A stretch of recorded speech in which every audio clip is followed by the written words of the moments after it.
বিসমিল্লাহির রহমানির রহিম। আল্লাহ কত সুন্দর, তার প্রকৃতি কত সুন্দর। আমি বরাবরই ব্যাকগ্রাউন্ডে প্রকৃতি তুলে ধরি।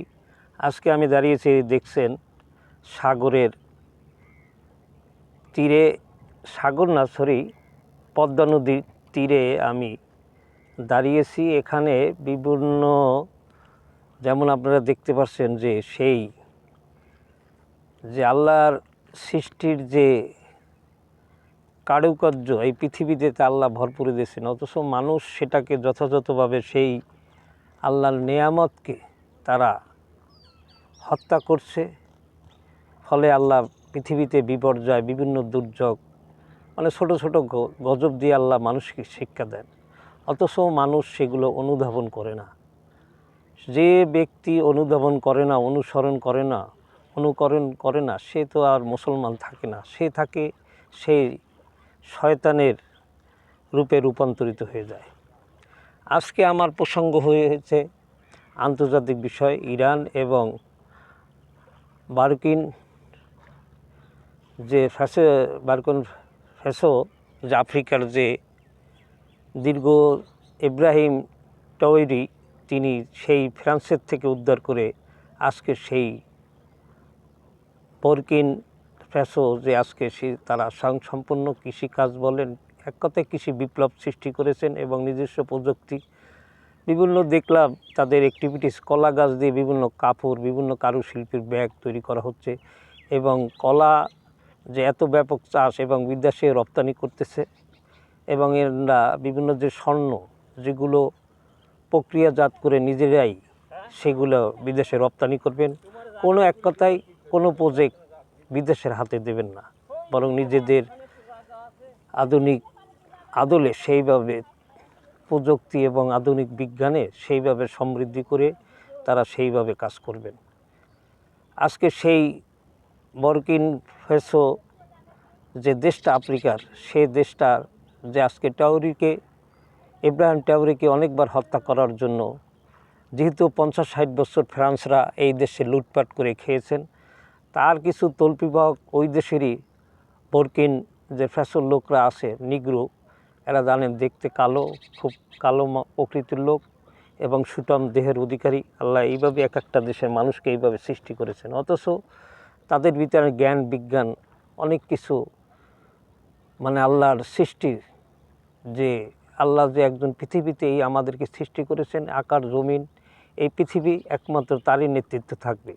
সেই নেতৃত্বটাকে কিভাবে কাজে লাগাবে, সেই মানুষগুলো সেইভাবে গড়ে না ওঠার কারণে তারা সেইভাবে এতদিনে দাস হিসাবে, ওই বনিয়াদের দাস হিসাবে তারা ব্যবহৃত হয়েছে।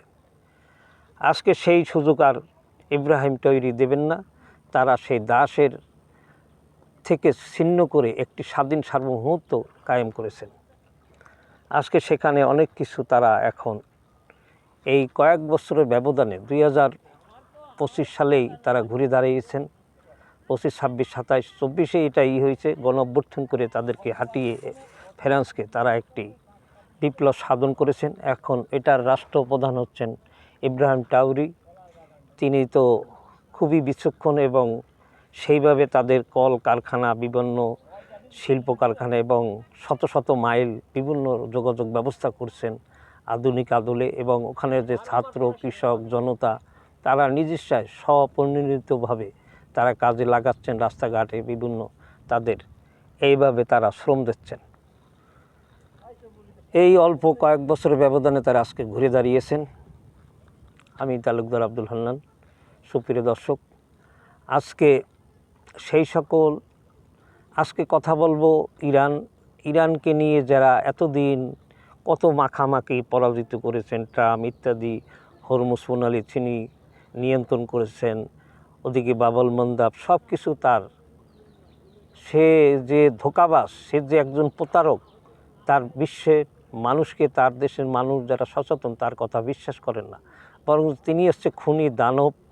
নেতানিয়াহুর মতন একই পথে হাঁটছেন। নেতানিয়াহুকে বাঁচানোর জন্য এই ট্রাম্প তাকে বিভিন্ন ট্রিলিয়ন ডলার দিয়ে এবং সামরিক শক্তি দিয়েও তাকে আজও পর্যন্ত ইরানকে পরাজিত করতে পারে না, বরং ইরান হচ্ছেন বিশ্বের কাছে একজন সুপ্রিম লিডার হিসাবে তিনি আবির্ভূত হয়েছেন। এবং এই পর্যন্ত তাদের যে ক্ষয়ক্ষতি সম্প্রতি জানেন, গত এক সপ্তাহে প্রায় 500 অধিক সেনা জাহান্নামে পাঠিয়ে দিয়েছেন। ইরানের ক্ষেপণাস্ত্র, ইরানের ক্ষেপণাস্ত্র এমনই একটি ফাত্তা সহ যে নাসির, নসর, এই যে এক একটা নামকরণ, এটা একমাত্র সূরার, তারা একমাত্র মুসলমান থাকলে 57টা দেশের ভিতরে আমরা খুঁজে পাই একমাত্র ইরানকে। প্রকৃতপক্ষে মুসলমান হচ্ছে তারাই, আর যেগুলো 57টা দেশে আছে ম্যাক্সিমামই সব মোনাফেক এবং এখনও পর্যন্ত আমেরিকার তল্পিবাহক হিসাবে কাজ করতেছেন। শুধু ক্ষমতার মোহ তাদেরকে এই পথ বেছে নিয়েছেন। অথচ মাঝে শোনা গিয়েছিল তারা ইরানের সাথে নেগোসিয়েশন করবেন এবং সব কিছু, এবং বিদেশে আমেরিকানদেরকে কোনো আশ্রয় দেবেন না। অথচ তারা আশ্রয় দিয়ে আজকে সেই লক্ষ্যবস্তুতে পরিণত হয়েছেন এবং ওখানে যেখানে যেখানে মার্কিন ঘাঁটো সেইখানেই তারা হামলা করছেন। ইরানের মিসাইল যে সেখানেই পড়ছে, অথচ মিসাইল এই পর্যন্ত বেসামরিক লোকের কোনো ক্ষয়ক্ষতির এই পর্যন্ত খবর পাওয়া যায়নি। সুপ্রিয় দর্শক, আজকে সেই সকল মিসাইল এখন ইদানিং আবার সম্প্রতি ন্যাটো সম্পৃক্ত হয়েছে আমেরিকানের সাথে যে ইরানে হামলা করবেন। এখন ইরান বারবার বলেছেন তোমরা আসো, তোমাদের জন্য মৃত্যু কূপ করে রেখেছি, এবং বলেছেন যারা যারা এই সকল আমেরিকার সাথে সহায়তা করবেন, তাদের কিছু ব্যবহার করবেন, তাহলে ইরান তাদের লক্ষ্যবস্তুয় পরিণত হবে। এর সাথে ন্যাটোর সাথে ব্রিটেন আছে, ফ্রান্স আছে। এখন ফ্রান্সকে সাবধান করে দিয়েছেন এবং ব্রিটেনকেও। ইরান বারবার সাপ কথা বলে দিয়েছেন, বরং মিসাইল দিয়ে তোমার এলাকা পড়বে। এখন তারা মৌখিকভাবে বলছে, এখনও পর্যন্ত চূড়ান্ত হয়নি কতটুকু তারা এটার কার্যকরী করবেন। এখনও পর্যন্ত সেটার কার্যকরী হয়নি, শুধু মুখে মুখে এই পর্যন্ত আলোচনা হয়েছে। এটার এখন বাস্তব রূপ দেখতে চায় মানুষ এবং জাতি। আজকে যদি তাদের পথে হাঁটে, তাহলে এই ফ্রান্স বলেন আর ব্রিটেন বলেন, তারা হলো জনগণের কাছে নিন্দিত ব্যক্তি হয়ে আবির্ভূত হবেন পৃথিবীর সারা দেশব্যাপী মানুষের কাছে, বরং তারা সম্মানজনক কোনো কিছুই পাবেন না। সুপ্রিয় দর্শক, আজকে আমি কথা বলবো, আজকে ইদানিং আবার রাজশাহী বিশ্ববিদ্যালয়ের ছাত্র শিবিরের বিরুদ্ধে ছাত্র দল এবং ছাত্রলীগ যৌথভাবে হামলা শুরু করেছেন। এখন তারা এইভাবে, এই যে ছাত্রদল ছাত্রলীগ কারা, অথচ এই দীর্ঘদিন 15.5 বছর এই যে স্বৈরাচারী ফ্যাসিস্ট সরকার হাঁটিয়ে তাই সেই সকল দোসরের সাথে আবার একত্রতা করছেন, তাহলে এদের চরিত্র কী ধরনের মানুষ, এটা নিয়ে হতবাক হয়েছেন। এখন মানুষ আর এই ফ্যাসিস্টদের দোসরদেরকে দেখতে চায় না, অথচ তাদের সাথে একত্রতা করে জামাত ইসলামী এবং ছাত্র শিবিরের বিরুদ্ধে সংঘর্ষ এবং রণক্ষেত্র পরিণত করার, এটা কোনো মানুষ সাধারণভাবে এটাকে ভালো চোখে দেখছেন না। সুপ্রিয় দর্শক, এটার জন্য ছাত্রদল এবং সে তলানিতে যে পৌঁছবে এবং জনগণের কাছে তারা নিন্দিত ব্যক্তি হিসাবে তারা পাবে। অপরদিকে যে তারা বিএনপির যে সিলেটে যে এমপি যে কুকর্ম করেছেন, এটা অলরেডি ভাইরাল হয়েছেন, নারী কেলেঙ্কারি, তার নাম হচ্ছে ইমরান চৌধুরী। আবার গাজীপুরে হয়েছেন রনি, এটাও সেই নারী কেলেঙ্কারি। এই ব্যাপারে গণমাধ্যমে এটা সোশ্যাল মিডিয়ায় প্রকাশিত হয়েছে। এখন তারেক রহমান এটার ব্যাপারে কি করবেন, এটাই জনগণের প্রশ্ন। এবং জামাত ইসলামের 24 ঘন্টায় তারা দেখিয়ে দিয়েছেন কাজী নজরুল ইসলামকে বহিষ্কার করেছেন, শুধু তার ভুল সিদ্ধান্তর কারণেই। আজকে যদি জামাত ইসলামের কাছে তিনি অবহিত করতেন এই যে বিবাহের বিষয়, তাহলে বললেন তার এতটুক কালিমা তার গায়ে লাগতো না, বরং জামাত ইসলামী সেটাকে সেভ করতেন। যেহেতু তুমি বিবাহ করছেন, সেই ব্যাপারটা যদি সংগঠনকে যদি জানানো হতো, অথচ তিনি আবার 1 লাখ টাকা দিয়েছেন, এটাও অপরাধ করেছেন। এবং কোন ভাষায় সেই সকল বিষয়, অথচ তিনি যদি সেইভাবে সোচ্চার হতেন, তাহলে এটাও একটা অপরাধ করেছেন। কেন দেবেন টাকা? তাহলে দুর্বলতা কিসের? উনি যদি সেই সময়, এখন দেখছি বিভিন্ন টিকটকে তিনি বলছেন আমাকে বিভিন্ন লোকে বিভিন্ন কথা বলে, আসলে কি আমি সঠিকভাবে আছি? এই কথাটার ভিত্তি কী? আজকে যদি তুমি বেশি চালাক, তুমি যদি আগে যদি সংগঠনকে এগুলো জানানো হইতো যে আমি বিবাহ করছি।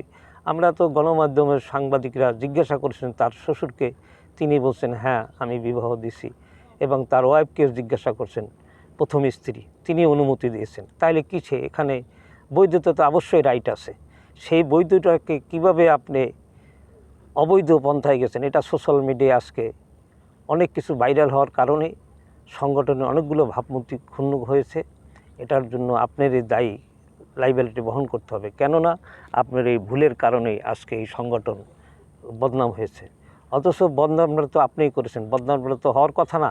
আপনি তো রাইট আছেন, সেখানে রাইটটা কীভাবে এটাকে আপনি ওভারকাম করবেন, সেই পরিস্থিতি যদি আপনি 3 বার মন্ত্রী এমপি হয়েছেন, আপনি কি বোঝেন না? আপনি রাজনীতি করেন, আপনি একজন বীর মুক্তিযোদ্ধা, সব কিছু মিলে, অথচ আপনি কি করলেন? সংগঠনের ক্ষতি করলেন। সংগঠনের ক্ষতি করাটা এটা আপনার ঠিক হয়নি। সুপ্রিয় দর্শক, আমি আর কথা বাড়াবো না, এবং আগামীতে যে বাংলাদেশের মরুকরণ রাজনীতি, এখন কোন দিকে বাংলাদেশের রাজনীতি এবং মানুষের সুবাতাস বইবে, সেই বার্তা মানুষ এখনও পর্যন্ত চেয়ে আছে। সেই ন্যায় ইনসাফ কল্যাণ একটি রাষ্ট্র প্রতিষ্ঠা মানুষ আজও পর্যন্ত চেয়ে আছে। সেই দিনগুলি কবে আসে সেই অপেক্ষায় জাতি এখনও পর্যন্ত উদ্গ্রীব হয়ে আছেন। আমি আর কথা বাড়াবো না, ভালো থাকেন, আল্লাহ হাফেজ।